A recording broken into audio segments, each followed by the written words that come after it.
Bonjour et bienvenue dans notre nouvelle émission Impact Live. Quelle joie de vous retrouver dans ces moments organisés autour du message d'espérance de l'Évangile. Aujourd'hui, j'aimerais vous parler de la marche avec Jésus. Et il y a quelques jours, je me trouvais dans le sud de la France, dans la ville de Bordeaux, pour un événement, la Marche pour Jésus, qui est un événement mondial. Dans la seule ville de Sao Paulo, plus d'1 million de personnes chaque année marchent dans les rues de la ville pour célébrer le nom du Seigneur. Nous, dans les villes de France, nous étions quelques milliers ici et là, mais j'ai cette conviction que la marche va s'amplifier, que la procession va devenir de plus en plus triomphale. C'est magnifique cet événement, la marche pour Jésus. Mais si la marche pour Jésus est un événement qui fait résonner le message de l'Évangile dans nos villes, eh bien il est important de réaliser qu'il est encore plus nécessaire de marcher avec Jésus. Parce qu'on peut lever des pancartes, on peut pousser des cris dans la rue, mais le plus important, c'est que dans la vie de tous les jours, on puisse vraiment non seulement marcher pour Jésus, mais marcher avec Jésus, marcher avec lui. Et j'aimerais que l'on puisse lire un passage dans l'évangile de Matthieu, Matthieu chapitre 14, au verset 22. Il est question d'un événement où Jésus va marcher et marcher sur les eaux. Il est marqué, aussitôt après, il obligea les disciples à monter dans la barque et à passer avec lui de l'autre côté pendant qu'il renverrait la foule. Quand il l'eut renvoyé, il monta sur la montagne pour prier à l'écart. Et comme le soir était venu, il était là seul. La barque, déjà au milieu de la mer, était battue par les flots, car le vent était contraire. À la 4e veille de la nuit, Jésus alla vers eux, marchant sur la mer. Quand les disciples le virent marcher sur la mer, ils furent troublés. Ils dirent « C'est un fantôme !» Et dans leur frayeur, ils poussèrent des cris. Jésus leur dit aussitôt « Rassurez-vous, c'est moi, n'ayez pas peur !» Pierre lui répondit « Seigneur, si c'est toi, ordonne que j'aille vers toi sur les eaux. » Et il dit « Viens !» Pierre sortit de la barque et marcha sur les eaux pour aller vers Jésus. Mais voyant que le vent était fort, il eut peur. Et comme il commençait à enfoncer, il s'écria « Seigneur, sauve-moi !» Aussitôt, Jésus étendit la main, le saisit et lui dit « Homme de peu de foi, pourquoi as-tu douté ?» Et ils montèrent dans la barque et le vent cessa. Ceux qui étaient dans la barque vinrent adorer Jésus et dire « Tu es véritablement le Fils de Dieu. » Quel passage magnifique. Marche avec Jésus, suivre Jésus. Allez, on marque tout de suite une pause musicale avec le groupe Impact qui chante « Jésus, je te suivrai ». On les écoute, on se retrouve dans quelques instants.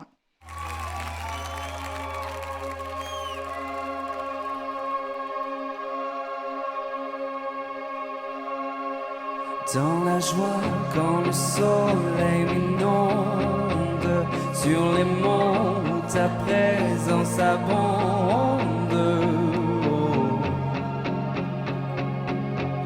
Jésus, je te suivrai. Dans la peine, quand mon âme sombre, dans la vallée du deuil et de l'ombre. Oh. Jésus, je te suivrai. Car tu es mort pour moi. Je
Oui, quelle proclamation, quelle déclaration. Jésus, je te suivrai. Et j'espère que vous allez prendre cette décision de suivre Jésus, de le suivre véritablement, car il est le sauveur du monde. Marchez avec Jésus. Je lisais ce témoignage étonnant de cet astronaute, James Irwin, qui a vécu cette expérience unique dans la vie d'un être humain, celui de marcher sur la Lune. Et arrivé sur la Lune, il va faire cette déclaration étonnante. Il dira, eh bien, l'homme marchant sur la Lune, c'est extraordinaire, mais ça n'est en rien comparable à Dieu qui est marché sur la terre en la personne de Jésus-Christ. Oui, Jésus est venu marcher sur la terre. Mais pourquoi est-il venu marcher sur la terre? Je faisais, il y a quelque temps, un quiz de rue. J'aime utiliser les quiz pour partager ma foi. Et dans ce quiz, il y avait quelques questions. Et l'une des questions était celle-ci. Pourquoi Jésus est-il venu sur la terre? Il y avait plusieurs propositions, plusieurs possibilités de réponse. Il est venu pour accomplir des miracles, il est venu pour marcher sur l'eau, ou il est venu pour mourir pour nos péchés. Et j'étais surpris de voir une dame qui m'a répondu, il est venu pour marcher sur l'eau. J'étais stupéfait. Je lui ai dit, mais madame, réfléchissez quelques instants, savez-vous combien de temps Jésus a-t-il vécu? Elle me dit, une trentaine d'années. Oui, 33 ans, je lui ai dit. Et pensez-vous que pendant les 33 ans de son existence, Jésus, tous les jours, eh bien, marchait sur l'eau? Jésus n'est pas venu pour marcher sur l'eau seulement. Ce ne fut qu'un épisode de son existence, le fait qu'il ait marché sur l'eau. En fait, j'ai compris qu'elle essayait d'esquiver le point crucial de ce quiz. La bonne réponse était celle-ci. Il est venu pour mourir sur la croix pour nos péchés. C'est le sens de la venue de Jésus ici-bas. Il est venu pour donner sa vie. Mais lorsqu'on place sa confiance en Jésus, alors on va vivre une double expérience. On va vivre cette expérience qu'a vécue l'apôtre Pierre. Jésus lui a intimé l'ordre. Il lui a dit, viens, Pierre a quitté la barque, il a commencé à marcher sur l'eau, il a vécu le miracle de Dieu. Un Dieu qui est capable de s'assujettir les molécules d'eau pour transformer la mer en un véritable boulevard sur lequel on peut marcher, courir. Et Pierre a marché sur l'eau. Il a vu Jésus, le roi des rois, le sauveur du monde, le créateur, qui a tout pouvoir dans le ciel et sur la terre. Et il en a fait l'expérience. Et il a pu se régaler à voir le Dieu des miracles. Mais ça ne suffit pas. Non, ça ne suffit pas.